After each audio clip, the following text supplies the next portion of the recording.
विरासत और विकास का यह अद्भुत संगम आज अयोध्या में हम सबको इस रूप में देखने को मिल रहा है। 17 से 25 के बीच की इस यात्रा को मात्र 9 वर्षों में आपने देखा होगा 25-50 हजार दीप जिस अयोध्या में नहीं मिलते थे, इस बार 26 लाख से अधिक दीप तो केवल अयोध्या धाम में प्रज्वलित हो रहे हैं। और अगर पूरे प्रदेश भर के अंदर मैं इसकी गणना करूं तो मैं कह सकता हूं कि कम से कम पूरे प्रदेश के अंदर ही 1,51,00,000 दीप अकेले दीपोत्सव के दिन पर जल रहे हैं। और ये जो दीप मैं आज कह रहा हूं 26 लाख तो केवल राम जी की पेड़ी से राम जन्मभूमि और राम घाट, नया घाट आदि में प्रज्वलित हो रहे हैं। जो आश्रम हैं, मंदिर हैं, मठ हैं, उनमें अलग से दीप प्रज्वलन होने का काम हो रहा है।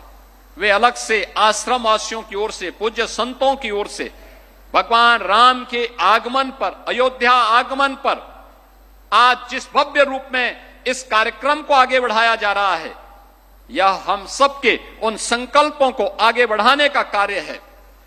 बहनों और भाइयों, ये लोग भारत की आस्था का अपमान किस कदर करते थे। अयोध्या को पहचान के संकट से गुजरना पड़ा था, लेकिन आज अयोध्या को पहचान के संकट से नहीं गुजरना पड़ रहा है। आज तो अयोध्या आस्था के साथ साथ टूरिज्म डेस्टिनेशन का दुनिया का बेहतरीन केंद्र बना है। जिस अयोध्या में कुछ चंद हजार अगर श्रद्धालु आते थे, अव्यवस्था और गंदगी का एक अंबार दिखाई देता था। और अब हर वर्ष 6 करोड़ से लेकर के 10 करोड़ श्रद्धालु अकेले अयोध्या धाम में आ रहे हैं। 6 करोड़ से लेकर 10 करोड़। ये नई अयोध्या है।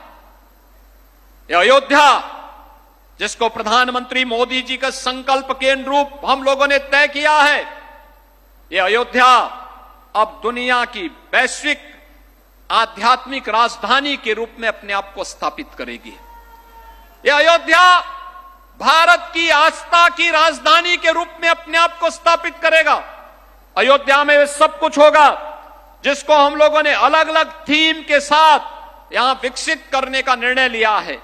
सुगम्य अयोध्या भी है तो सुरम्य अयोध्या भी, सक्षम अयोध्या भी तो स्वच्छ और आयुष्मान अयोध्या भी, सांस्कृतिक और आधुनिक अयोध्या भी है तो भावनात्मक अयोध्या भी। आज हर भारतीय आस्था को यहां पर देखने को मिल रहा है। आज दुनिया यहां पर दर्शन करने के लिए आ रही है। आप अयोध्या में श्रद्धालुओं से पूछे तो कश्मीर से लेके कन्याकुमारी तक, कोहिमा से लेके कच्छ तक, भारत के हर राज्य का श्रद्धालु बड़ी आस्था के साथ आता है।